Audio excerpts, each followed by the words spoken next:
Esperanza Rising, pages 247 through 253. On 247, I am beginning beneath the squiggle. A few days before her birthday, Esperanza begged Miguel to drive her to the foothills before sunrise. There was something she wanted to do. She woke in the dark and tiptoed from the cabin. They followed the dirt road that headed east and parked when they could go no further. In the gray light, they could see a small footpath to a plateau. When they got to the top, Esperanza looked out over the valley. The cool, almost morning air filled her senses. Below, she could see the white roofs of the cabins in straight rows. The fields beginning to take form, and over the eastern mountains a hopeful brightening. She bent over and touched the grass. It was cool, but dry.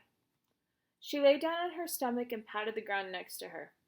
Miguel, did you know that if you lie on the ground and stay very still, you can hear the earth's heart beating? He looked at her skeptically.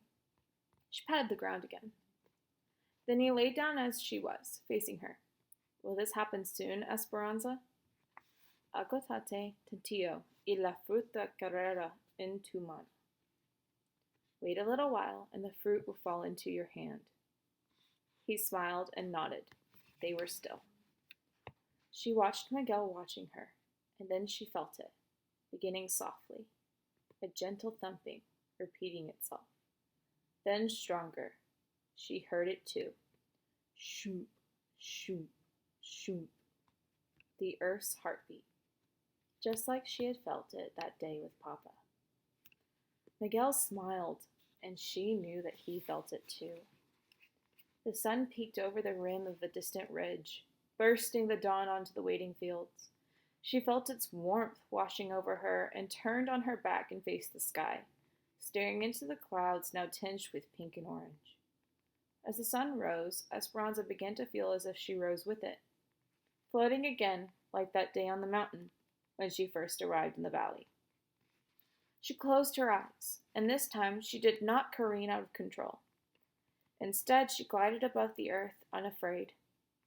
She let herself be lifted into the sky, and she knew that she would not slip away. She knew that she would never lose Papa, or El Rancho de las Rosas, or Abuelita, or Mama, no matter what happened. It was as Carmen, the egg woman, had said on the train. She had her family, a garden full of roses, her faith, and the memories of those who had gone before her. But now she had even more than that, and it carried her up, as on the wings of the phoenix. She soared with the anticipation of dreams she never knew she could have, of learning English, of supporting her family, of someday buying a tiny house. Miguel had been right about never giving up, and she had been right too about rising above those who held them down. She hovered high above the valley, its basin surrounded by mountains. She swooped over Papa's rose blooms, buoyed by rose hips that remembered all the beauty they had seen. She waved at Isabel and Abuelita, walking barefoot in the vineyards, wearing grapevine wreaths in their hair. She saw Mama sitting on a blanket, a choreography of color that covered an acre in zigzag rows. She saw Marta and her mother walking in the almond grove, holding hands. Then she flew over a river, a thrusting torrent that cut through the mountains. And there, in the middle of a wilderness, was a girl in a blue silk dress, and a boy with his hair slicked down, eating mangoes on a stick, carved to look like exotic flowers, sitting on a grassy bank on the same side of the river. Esperanza reached for Miguel's hand and found it, and even though her mind was soaring to infinite possibilities, his touch held her heart to the earth. Estas son las manitas que cantaba el rey David. A las muchachas bonitas se las cantamos aquí. Desperata, mi bien desperata. Mira que ya amanezco.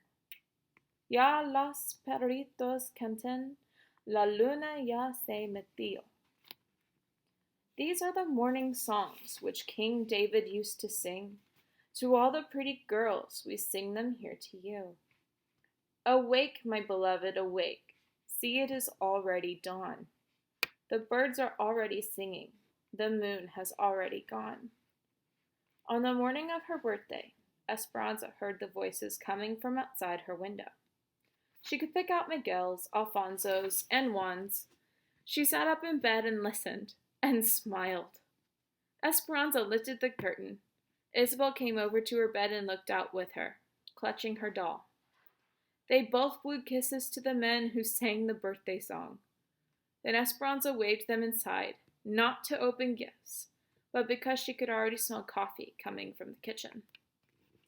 They gathered for breakfast, Mama and Abuelita, Hortensia and Alfonso, Josefina and Juan, the babies and Isabel.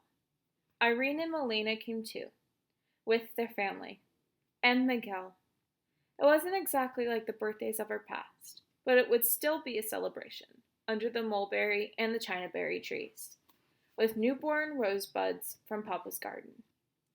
Although there were no papayas, there was cantaloupe, lime, and coconut salad, and muchacha burritos, topped with lots of laughter and teasing.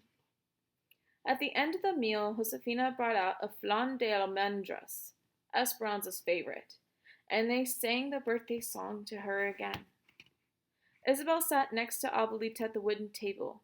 They each held crochet hooks and a skein of yarn. Now watch, Isabel. 10 stitches up to the top of the mountain. Abuelita demonstrated and Isabel carefully copied her movements. The needle rocked awkwardly, and at the end of her beginning rows, Isabel held up her work to show Esperanza. Mine is all crooked. Esperanza smiled and reached over and gently pulled the yarn, unraveling the uneven stitches. Then she looked into Isabel's trusting eyes and said, Do not ever be afraid to start over. Author's note. I can still see my grandmother crocheting blankets in zigzag rows. She made one for each of her 7 children, many of her 23 grandchildren. I am the eldest of the grandchildren. And for the great-grandchildren she lived to see. My grandmother, Esperanza Ortega, was the inspiration for this book. When I was a young girl, Grandma used to tell me what her life was like when she first came to the United States from Mexico. I had heard stories about the company farm camp where she lived and worked, and the lifelong friends she made there. When she talked about those people and how they helped her through desperate, trying times, she sometimes cried at the memories. It wasn't until I had children of my own that my grandmother told me about her life in Mexico, about a fairy tale existence with servants, wealth, and grandeur, which had preceded her life in the company farm camp. I wrote down some of her recollections from childhood, how I wish I had written down more before she died, because I could never stop wondering about her transition from Mexico to California and what it must have been like. Eventually, I started to imagine a story based on the girl who might have been her. This fictional story parallels her life in some ways. She was born and raised in Aguascalientes, Mexico. Her father was Sixto Ortega and her mother Ramona. They lived on El Rancho de las Trinidad, which I changed to El Rancho de las Rosas. And her uncles did hold prominent positions in the community. A series of circumstances, including her father's death, eventually forced my grandmother to immigrate to the United States to a company-owned farm labor camp in Arvin, California. Unlike Esperanza in the story, my grandmother had already married my grandfather, Jesus Munoz, when she immigrated to California. Like Miguel, he had been her father's mechanic. In the segregated Mexican camp with my grandfather, she lived much like the characters in the story. She washed her clothes in communal tubs, went to Jamaica's on Saturday nights, and cared for her first 3 daughters. That's where my mother, Esperanza Munoz, was born. During the early 1930s, there were many strikes in the California agricultural fields. Often growers evicted the strikers from their labor camps, forcing many to live together in makeshift refugee camps, sometimes on farms on the outskirts of towns. The growers were powerful and could sometimes influence local governments. In Kern County, sheriffs arrested picketers for obstructing traffic. even though the roads were deserted. In Kings County, one Mexican man was arrested for speaking to a crowd in Spanish. Sometimes the strikes failed, especially in areas that were flooded with people from states like Oklahoma, who were desperate for work at any wage. In other instances, the strong voices of many people changed some of the pitiful conditions. The Mexican Reparation was very real and often overlooked part of our history. In March of 1929, the federal government passed the Deportation Act that gave counties the power to send great numbers of Mexicans back to Mexico. Government officials thought this would solve the unemployment associated with the Great Depression. It didn't. County officials in Los Angeles, California organized deportation trains, and the Immigration Bureau made sweeps in the San Fernando Valley and Los Angeles, arresting anyone who looked Mexican, regardless of whether or not they were citizens or in the United States legally. Many of those sent to Mexico were native-born United States citizens and had never been to Mexico. The numbers of Mexicans deported during the so-called voluntary reparation was greater than the Native American removals of the 19th century and greater than the Japanese American relocations during World War II. It was the largest involuntary migration in the United States up to that time. Between 1929 and 1935, at least 450,000 Mexicans and Mexican Americans were sent back to Mexico. Some historians think the numbers were closer to 1 million. Even though my grandmother lived in this country for over 50 years, I can still remember her breaking out in nervous perspiration and trembling as her passport was checked at the border when we returned to the United States from the shopping trip in Tijuana. She always carried the fear that she could be sent back on a whim, even though reparation had long been over. My father, Don Bell, came to California during the Dust Bowl from the Midwest, and ironically worked for the same company farm where my mother was born. By that time, my grandmother had moved her family to a small house in Bakersfield at 1030 Peace Street. Mom and Dad weren't destined to meet quite yet. Dad was 12 years old when he picked potatoes during World War II with the diaper crew. Children paid to pick the fields because of the great shortage of workers due to the war. He says the children were always the most diligent employees and admits he often threw dirt clods at his friends, then he picked potatoes. Later, when he was 16, he spent a summer working for the same farm, driving trucks back and forth from the fields and delivering workers. Much of our nation's produce comes from this one area in California. It is hot in the summer and cold in the winter. There are dust storms and tool fog, and some people do contract valley fever. Before I got married, I took the required blood test in San Diego where I had lived during my college years. The doctor called because of an urgent finding on my lab results. I worried that something dramatic had been found until the doctor said, "You tested positive for valley fever." I let out a huge sigh of relief. I grew up seeing lugs of grapes on kitchen tables. I picked plums, peaches, apricots, nectarines, persimmons, almonds, walnuts, and pecans from backyard trees. Every year in August, I saw the grapes laid down on the ground to make raisins the same way they've been made for generations. Lemons, tomatoes, or squash appeared on our doorstep from neighbors or my grandmother's gardens. I'd never been conscious of having any symptoms of valley fever.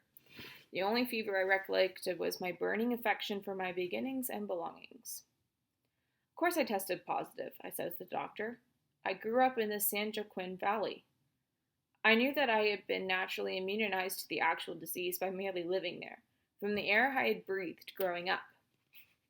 My family's feelings for the company camp are deep-rooted and still filled with the loyalty for their start in this country and for the jobs they had at the time when so many had none. Most of the people I interviewed who lived in the same camp with my grandmother held no grudges against the Oklahomians or others who competed for their jobs at that time. One man I interviewed said, "We were all so poor. The Okies, the Filipinos, they were poor too. We all knew the feeling of wanting to work and feed our families. That was why it was so hard for many of us to strike." When I asked about prejudice, I was told, sure there was prejudice, horrible prejudice, but that's how things were then. Many struggled just to put food on the table and sometimes seemed to be resigned to the social issues of the time. They focused only on survival and put their hopes and dreams into the children's and grandchildren's futures. That's what my grandma did. She survived. All of her children learned English, and so did she. Some of her children went to college. One became a professional athlete, another a member of the United States Foreign Service. Others became secretaries, a writer, and accountant. And her grandchildren, newscasters, social workers, florists, teachers, film editors, lawyers, small business owners, and another writer, me. Our accomplishments were her accomplishments. She wished the best for all of us and rarely looked back on the difficulties of her own life. It is no wonder that in Spanish, Esperanza means hope.